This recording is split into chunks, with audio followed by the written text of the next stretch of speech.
Subscribe பண்ணாதவங்க subscribe பண்ணுங்க. அப்படியே பக்கத்துல இருக்க பெல் ஐகானையும் பிரஸ் பண்ணுங்க. அன்பான மிதுன ராசி நேர்களே, இந்த அருமையான காணொலியில நம்ம பார்க்க போறது சுக்கிர பகவானின் அற்புதமான பேச்சு. இந்த சுக்கிர பகவான் உங்களுக்கு பஞ்சமாதிபதி, விரையாதிபதி. இந்த மிதுன ராசி என்பவர்களே, குழந்தைகளுக்காகவே நிறைய செலவு பண்ணுவீங்க. First of all. செகண்ட், ஆன்மீக விஷயங்கள், குலதெய்வ பிரார்த்தனைகள். உங்களை மாதிரி குலதெய்வ பிரார்த்தனைகளை நிகழ்த்தக்கூடிய ஒரு ஆசாமி பெரிய விஷயம், பெரிய விஷயம். ஏன்னா ரொம்ப அற்புதமாக பண்ணுவீங்க.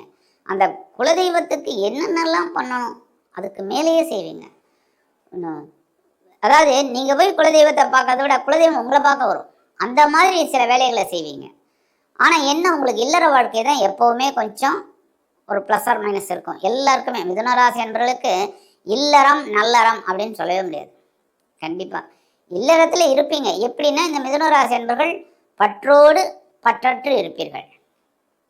பற்று இருக்கும், குடும்பத்தில் பற்று இருக்கும், ஆனால் ஒரு சன்னியாசி மாதிரி இருப்பீங்க. ஏன்னா எப்போவுமே அதான் அந்த இதுக்கு. ஏன் அப்படின்னா, உங்கள் ராசியில் பார்த்தீங்கன்னா மிருகசீரிஷம், செவ்வாய், உடைபட்ட நட்சத்திரம், அடுத்தது திருவாதிரை ராகுவோட நட்சத்திரம், பலம், பயங்கர பலம். அடுத்தது பார்த்திங்கன்னா புனர்பூசம், குருவோட நட்சத்திரம், 3 பாதம், அதுவும் உடைபட்ட நட்சத்திரம். ஆக இந்த 3 நட்சத்திரமும் சேர்ந்தது தான் இந்த மிதுன ராசி, உபயராசின்னு சொல்கிறது. இந்த லக்னக்காராலும் பார்த்திங்கன்னா உபய லக்னம் தான். உபய லக்னம் அப்படின்னாலே எல்லாமே ப்ளஸ் ஆர் மைனஸில் தான் இருக்கும். அப்படியே போயிட்டு இருக்கும். தள்ளி இந்த வடிவேல் சொல்ல தள்ளு அந்த மாதிரி தள்ளிக்கிட்டே போயிட்டுருப்பீங்க. ஆனால் இதுக்கு ஒரு விஷயம் நீங்கள் கவனிச்சிங்கன்னு வச்சுங்க, உங்களோட வாழ்க்கையை ரொம்ப சிறப்பாக இருக்கும். எப்படி தெரியுமா? சுற்றி நடக்கிறத எதையும் பார்க்காதீங்க, புரியுதா? உங்கள் குடும்பத்தில் சுற்றி நடக்கிற விஷயங்களை நீங்கள் ரொம்ப கான்சன்ட்ரேட் பண்ணிக்காதீங்க. உங்களோட அட்வைஸ் எல்லாம் கொடுக்காதீங்க, புரியுதா? அந்த இடத்துல அமைதியாக இருங்க. 1, ஆன்மீக விஷயங்களில் நாட்டம். 2, முடிஞ்சு போச்சு. உங்களோட வாழ்க்கை எவ்வளோ பிரகாசமாக இருக்குன்னு பாருங்கள். உங்களுக்கு மதிப்பு மரியாதையும் உங்கள் குடும்பத்தில் அதிகமாகவே இருக்கும். உங்கள் பேச்சுக்கு ரொம்ப மரியாதையாக இருக்கும். நீங்கள் ஒன்று பேசினாலும் திவ்யமாக இருக்கும், கேட்பாங்க. நீங்கள் அந்த குடும்பத்தில் அப்படியே மூக்க நுழைச்சிக்கிட்டே இருந்தீங்கன்னு வச்சுக்கோங்க, பிரச்சனை தான். உங்களுக்கு மரியாதையும் இருக்காது, மதிப்பும் இருக்காது. தேவையில்லாத பிரச்சனையை நீங்களே தலையில் தூக்கி போட்டுக்கிற மாதிரி. அதனால் இதை மட்டும் கான்சன்ட்ரேட் பண்ணுங்கள். சுற்றி நடக்கிறது எதையும் கவனிச்சிக்காதீங்க, பார்த்துக்கிட்டே இருங்க, அவ்வளோதான். செகண்டு, ஆன்மீக விஷயங்கள்.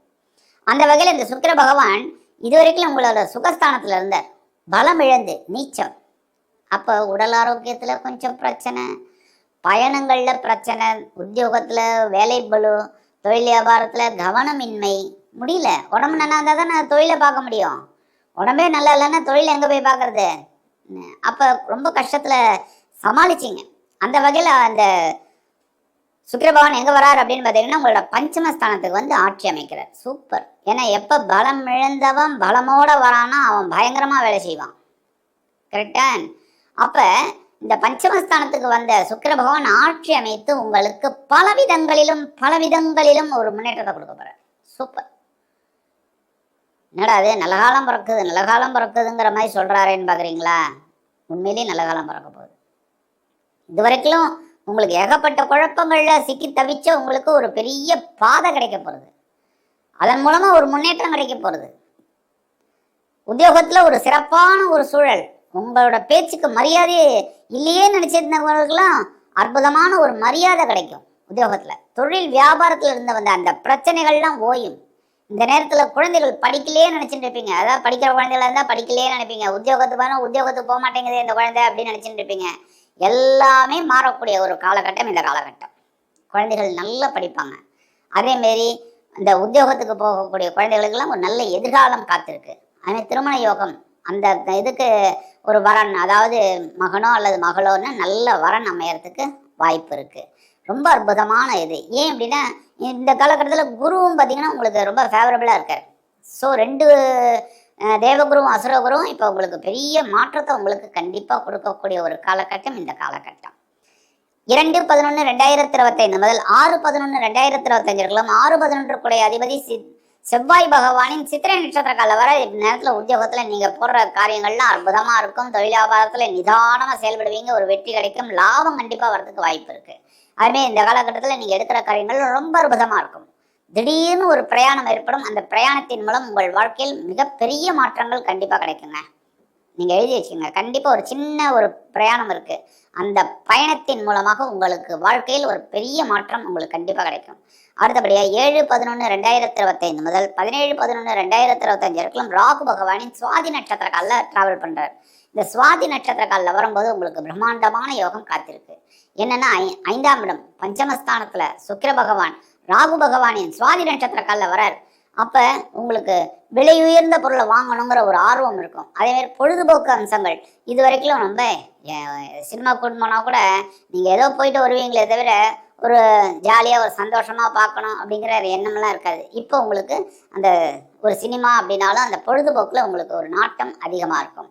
அதேமாரி ஒவ்வொரு விஷயத்துலேயும் உத்தியோகத்திலையும் நீங்கள் இப்படித்தான் செயல்படணும் அப்படிங்கிற ஒரு ஆர்வம் உங்களுக்கு கண்டிப்பாக கிடைக்கும். தொழில் வியாபாரம் ரொம்ப நல்லபடியாக நடக்கும். அதேமாதிரி 18/11/2025 முதல் 25/11/2025 வரைக்கும் 7-10 குடை அதிபதி குரு பகவானின் விசாகம் நட்சத்திர காலில் டிராவல் பண்ணுறார்.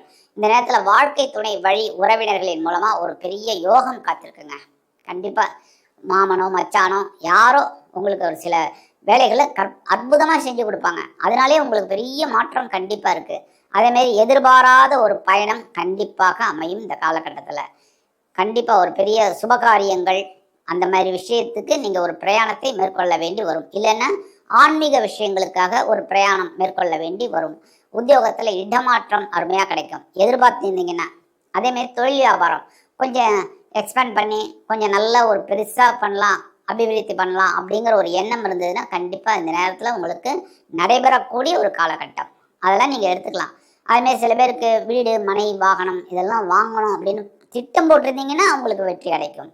பரிகாரமாக என்ன பண்ணணும் அப்படின்னா கண்டிப்பாக நீங்கள் நவ கிரகங்களில் உள்ள சுக்கிர பகவானை வழிபாடு பண்ணணும். வெள்ளிக்கிழமை காலையில் 6லேருந்து 7 நெய் தீபம் போட்டு வாங்க போகிறோம்.